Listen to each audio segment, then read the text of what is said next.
Hi,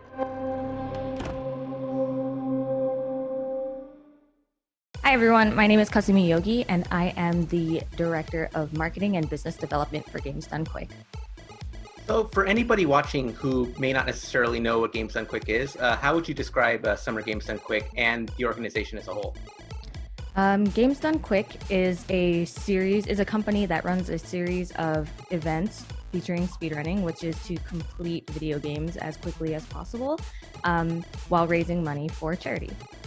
This has been a really strange year with everything happening with the pandemic. So when did it start to sink into all of you guys at Games Done Quick that SGDQ in its usual format might not happen this year? It had been several months, probably since earlier this year when all of the information about coronavirus started spreading, and we became more informed about, the severity of the coronavirus, that it was at that point where we kind of decided that we might need to consider alternate options for Summer Games Done Quick, because we do have a lot of people attending our events, and it's basically a big place for speedrunners to get together in person and meet and hang out. But we were thinking about what might happen if someone ended up getting coronavirus at our event, and because of that, we decided to keep the safety of all of our attendees, our staff, our volunteers in mind, and we decided to move it to an online event fairly recently. But we had been thinking about it and following the information for a pretty long time. So logistically, what goes into running a speedrunning event online? It's actually kind of a lot of the same, except everybody's doing it from their homes. So we basically have to do a lot of tech checks with each individual runner. Instead of having one set of microphones, one set of cameras, one set of consoles and equipment, we're basically working with everyone's equipment all around the world. And because of that, we basically need to take notes on what kind of settings everyone's using and ask that everybody try to conform to the same settings as much as possible. We provide them with as many resources as possible, and we do a lot of extra tech checks with each individual person, including commentators. So instead of adjusting just one set, we're working with everybody's technology. Have you run into a situation where streamers might need help on the setup end? Because your guys aren't just running PC and modern platform games, you're running handhelds and you're running old school retro platforms. Have any of the streamers needed help setting up to go online?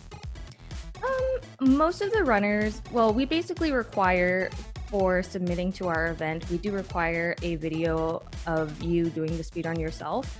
And usually that would require having your setup ready already, because you need to be able to capture your speedrun, and a webcam is not required by us as well. So if you don't want to use a webcam, we're totally okay with that. But generally speaking, most of the speedrunners have everything together already. It's really just adjusting it for our technology for our event. So you ran a weekend online fundraiser back in April. You ran Corona Relief Done Quick. Right. What lessons have you learned from that weekend that'll help you better prepare for the week-long Summer Games Done Quick?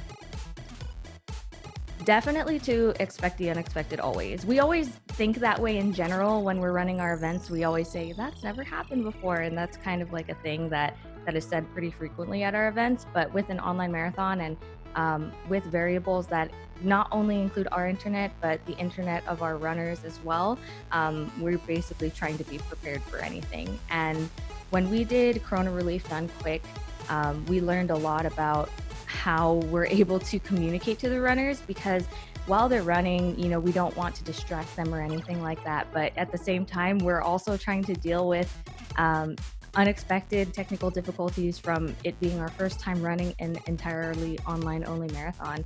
And I would say we learned a lot from it, and we're really prepared this time. We're definitely a lot more prepared than we were last time.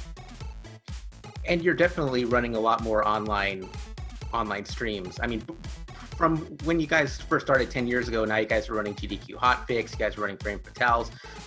Having gone online already, do you feel like that's better prepared you for this coming week? Absolutely. The hotfix team runs a lot of content in between our marquee events, Awesome Games Done Quick, Summer Games Done Quick, and GDQ Express. Frame Fatales has been fantastic, and the crew is amazing, and they have accomplished so much that we are able to adapt for Summer Games Done Quick 2020 online. I'm really excited to see it come together. We have a lot of people that have worked on Frame Fatales and on Hotfix that are also working on Summer Games Done Quick. So we're very grateful for that knowledge and that experience. I just want to ask one question, sort of asking about how the sauce is made. So that final game slot for Awesome Games Done Quick or Summer Games Done Quick is always a coveted one. So for SGDQ, you guys decided on Pokemon Shield. So what's the process in determining what goes on last? And how did you come around on Pokemon this time around? So for this event, I actually didn't have any say in that. Usually I do. I'm a member of the GDQ Games Committee, but basically what the team does is we basically evaluate separately. We evaluate the opener and we decide on the finisher. So we basically evaluate, what we think would be a good end, what would be a good end, what would have good incentives, and what would just be, really exciting watch to really close out the event on a big, grand, and good note. There's so much joy and spontaneity that comes with running a live speedrunning event. I'm talking about like audience participation and everything like that. You're losing almost all of it by going online. So what steps are the team taking to retain as much of that normal GDQ atmosphere as possible? That is definitely a big challenge for us because we do love the crowd and we love the audience and we love how excited they get, and it's definitely a different experience for our runners because they won't be able to hear the clapping. They will be able to hear the host, and we're definitely going to lean very heavily on that because our hosts are fantastic and they do a great job of keeping the mood up as well.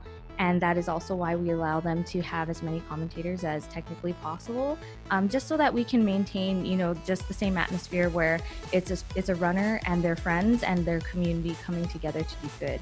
And while we might lose the opportunity to have, an audience, we're definitely looking at ways that that we can mitigate that. And lastly, the end of the pandemic is just looking farther and farther away with every single day. We're getting bad news, we're getting setbacks. Is the team already looking into the possibility that Awesome Games Done Quick's 10th anniversary might also have to go online? Well, the 10th anniversary was this year because we started in 2010 and this is 2020. So for Awesome Games Done Quick 2021, we really can't say what we are and aren't going to do, but we'll always keep the safety of our attendees in mind, and that will always be number one to us. So if we have to make that decision, we will.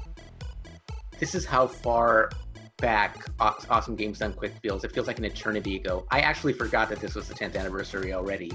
But hopefully things get a little better and you guys will be able to run AGDQ as normal. Sumi, thank you so much for answering all of our questions, and we're very much looking forward to Summer Games Done Quick. For our audience, when does that start? You can catch Summer Games Done Quick online 2020 online at twitch.tv/gamesdonequick from August 16 to 23rd.